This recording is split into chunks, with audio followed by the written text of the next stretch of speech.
Bismillahirrahmanirrahim. Assalamualaikum warahmatullahi wabarakatuh. Alhamdulillahirabbil alamin. Hamdan wa syukran ngalika ya Allah, salatan wa salaman alaika ya Rasulullah. Kali ini kita di kajian Karomah di Pasca Sarjana Universitas Islam Negeri Salatiga bersama Bapak Dr. Kiai Haji Ahmad Mifdul Mutahar LC MSI. Selamat siang Ustadz. Selamat siang. Bagaimana kabarnya hari ini? Sehat, alhamdulillah. Baik Ustadz. Kali ini kita akan membawa tema tentang amalan 10 hari terakhir, begitu saja. Betul, betul. Kira-kira apa Ustadz untuk kiat-kiat selama akhir-akhir Ramadan ini? Ya, baik. Terima kasih Bapak Oktio. Rasulullah Shallallahu Alaihi Wasallam itu ketika memasuki 10 hari terakhir, maka beliau menyampaikan dengan bahasa yang luar biasa, sangat singkat, padat, tapi sekaligus komprehensif. Beliau mengatakan, karena Rasulullah Shallallahu Alaihi Wasallam idza dakhala al-ashra, ya. Kemudian beliau mengatakan syadda mi'zarahu.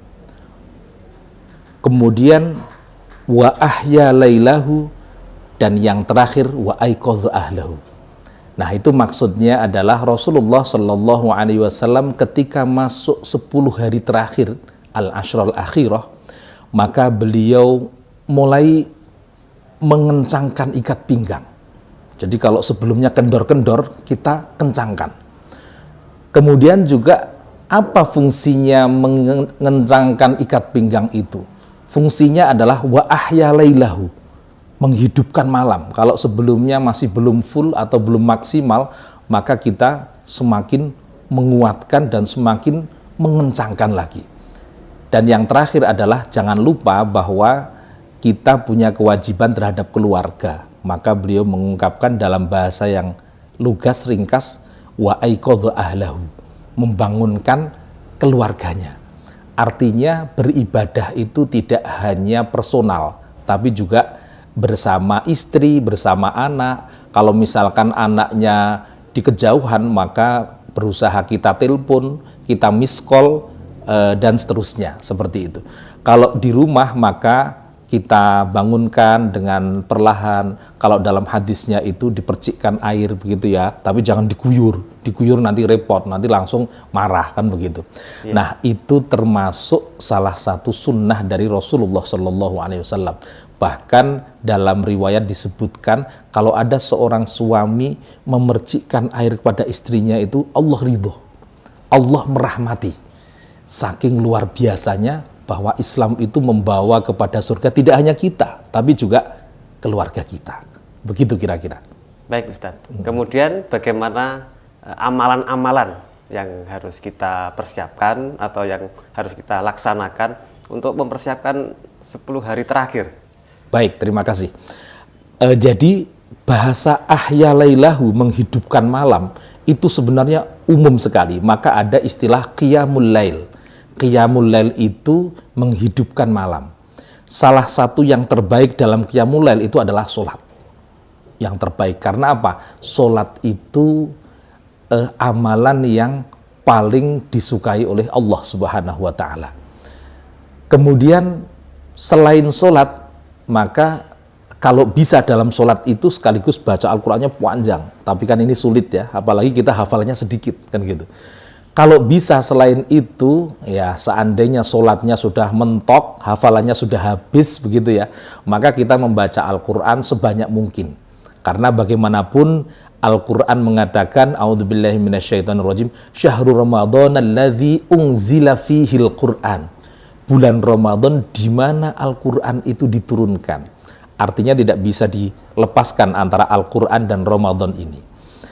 Nah, apa seandainya kita betul-betul bertemu dengan Ramadan? Amalan apa yang paling tepat? Sebenarnya amalan doa. Bahkan ada sebagian riwayat disebutkan Aisyah bertanya kepada Rasulullah Shallallahu Alaihi Wasallam, beliau istri Rasulullah ya, bertanya, amalan apa ya Rasul seandainya saya bertemu dengan Lailatul Qadar? Maka beliau mengatakan, kamu berdoa, Allahumma innaka afuwun tuhibbul afwa fa'fu anni. Ya Allah, engkau adalah zat yang maha pemaaf, ya. Innaka afuwun, ya, sesungguhnya engkau pemaaf, tuhibbul afwa fa'fu anni. Engkau menyukai permohonan maaf, maka maafkanlah aku. Sederhana. Kalau sudah dimaafkan oleh Allah, maka semuanya akan dimudahkan masalah kita. Mulai dari target kita, cita-cita kita, kemudian urusan keseharian kita, semuanya selesai. Syaratnya kita memaksimalkan. Kalau memaksimalkan hingga amalan-amalan doa tadi ya, membaca Al-Quran, kemudian sholat, itu sudah maksimal, maka seandainya kita betul-betul bertemu dengan Lailatul Qadar, maka Lailatul Qadar satu kali itu sama dengan 83 tahun. Artinya kita beribadah seperti itu selama 83 tahun. Berarti kalau kita sampai 10 kali berarti ketemu Lailatul Qadar berarti 830 tahun. Seandainya sampai 15 kali maka kita umat yang terbaik. Karena umat yang paling lama itu sampai 1000 tahun. Itu umatnya Nabi Nuh. Nabi Adam ya, sekitar itu 1000 tahun ya. Kalau 15 kali ketemu dengan Lailatul Qadar, itu artinya ibadah kita sudah lebih dari 1000 tahun. Itu kira-kira.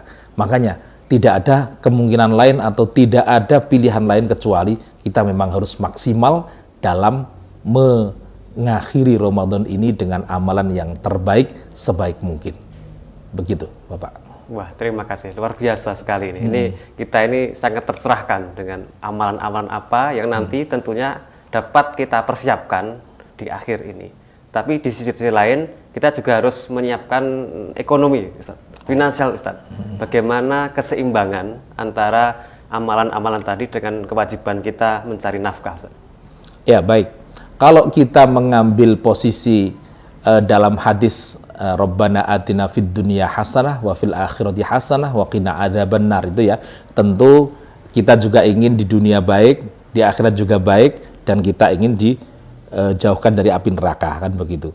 Ini semua ulama mulai dari zaman dulu sampai sekarang itu berbeda-beda. Kira-kira kita mengambil dunianya seberapa persen, akhiratnya seberapa persen, itu berbeda-beda. Tetapi saya ingin menceritakan bagaimana para sahabat dahulu. Para sahabat dahulu itu ketika memasuki Ramadan, mereka maksimal untuk akhirat semuanya. Bahkan ketika masuk bulan Ramadan, mereka saling berpelukan, minta maaf. Kenapa? Karena nanti kalau egois, karena ingin memaksimalkan ibadah, itu tolong dimaafkan. Saking tidak mau menghabiskan Ramadan itu untuk kepentingan yang lain. Itu tentu salafussullah yang luar biasa ya. Kalau kita sekarang ya yang penting jangan sampai kegiatan ekonomi itu sampai mengganggu malam. Sampai akhirnya jualannya dihabiskan malam. Akhirnya kemudian Lailatul Qadarnya begitu dapat Lailatul Qadar, kita pas jualan. Nah, itu tentu tidak dikehendaki seperti itu. Artinya, kalaupun seandainya kemudian kita punya aktivitas ekonomi, tolong betul malamnya itu dikosongkan. Setidaknya mulai jam 12 sampai subuh. Tapi untuk ibadah, bukan untuk tidur. Nah, kalau untuk tidur lah sama aja, lebih baik, ya masih lebih baik berdagang daripada tidak tidur, kemudian tidak beramal soleh, tapi juga sekaligus dia tidak ngapa-ngapain misalnya. Nah, itu masih bagus beraktivitas ekonomi, kan begitu. Saya kira itu, Bapak. Baik, Ustaz. Jadi bagaimana kita bisa memaksimalkan siang hari untuk mencari nafkah, kemudian malamnya kita maksimalkan dengan baik untuk beribadah kepada Allah Subhanahu wa taala. Ya, betul. Demikian tadi, Ustaz. Ya. Pembahasan kita bagaimana kiat-kiat yang harus kita persiapkan selama di akhir Ramadan ini.